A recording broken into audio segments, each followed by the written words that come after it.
il dolore forte che io percepisco in lei, direttore, che è il dolore di tutti noi ed è il dolore del Veneto e dei veneti che si sono trovati questa mattina questa notizia, è l'ennesima dimostrazione che siamo l'estrema propaggine dell'impero, ok?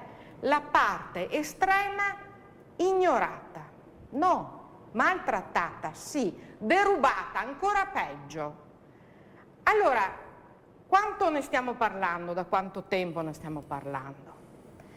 Io questa sera vengo qua e sento non solo che a livello nazionale il Veneto non conta niente, perché si suicida uno dei suoi più grandi imprenditori, la cosa passa sotto silenzio, è un silenzio colpevole di chi ha delle colpe. Io mi associo al direttore quando parla di Mentana.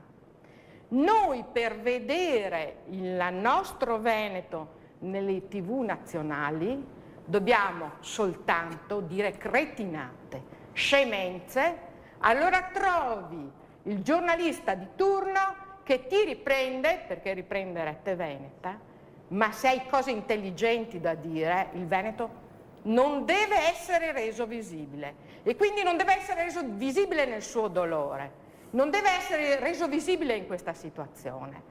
È una strategia, è la strategia del ti prendo, ti spoglio di tutto, ti tolgo via tutte le risorse, accentro tutto a livello naturalmente centrale dello Stato e ti lascio a morire, arrangiati, tanto ti ho già tolto tutto. Però, direttore, io non posso credere che le risorse che ha avuto il Veneto fino adesso, e qui io lancio un'accusa alla Regione, a chi ha amministrato la Regione, qui ci sono degli amministratori questa sera, che hanno delle responsabilità, si sono fatti votare, hanno preso i voti, sono stati bravi, prima e anche dopo.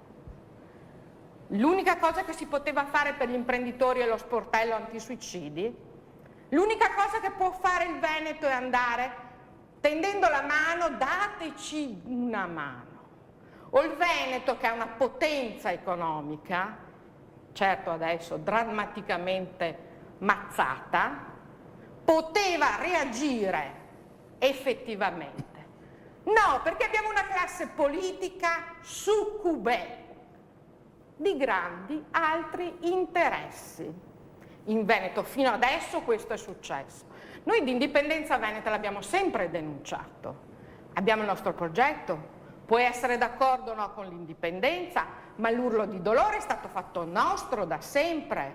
Sempre abbiamo agito e detto guardate che così non può andare. Allora, il Veneto intelligente, il Veneto che ragiona, il Veneto che lavora, che crea benessere, a cosa serve? A questo Stato. Lo Stato Italia matrigna, lo Stato Italia che ha dei suoi interessi molto lontani, che ti depaupera, non serve a niente, non serve a nulla. Naturalmente questa è una televisione libera, però noi sappiamo che le televisioni, i mezzi di stampa sono foraggiati dallo Stato italiano, sono foraggiati dai partiti e di conseguenza la scelta che si è fatta per il Veneto, che naturalmente Lega può dire quello che vuole, cioè è chiaro che i progetti sono diversi, sono di una destra che sta tentando di ottenere in tutta Italia un consenso, non valorizzeranno mai, non faranno mai l'autonomia, le solite cose.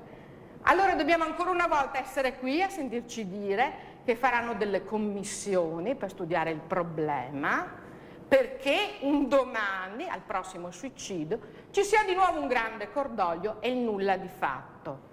Gli strumenti c'erano, Zaia li aveva, il Consiglio regionale li aveva, il modo di puntare i piedi ci sarebbe, il modo di agire ci sarebbe, non si vuole fare, perché si vuole essere solo schiavi di un'Italia che ti porta i tuoi migliori uomini o all'estero, perché chiunque prende va in Carinzia e naturalmente può aprire Gli fanno punti d'oro gli altri paesi ai nostri imprenditori perché portino il loro lavoro. Qui no, bisogna tassarli, bisogna tormentarli, bisogna lasciarli in ginocchio, bisogna spingerli al suicidio. È facile far politica dopo questo fatto, è facile dirvi queste cose, ma ve le abbiamo dette prima, e ci dovevate pensare quando siete andati a votare a questi problemi.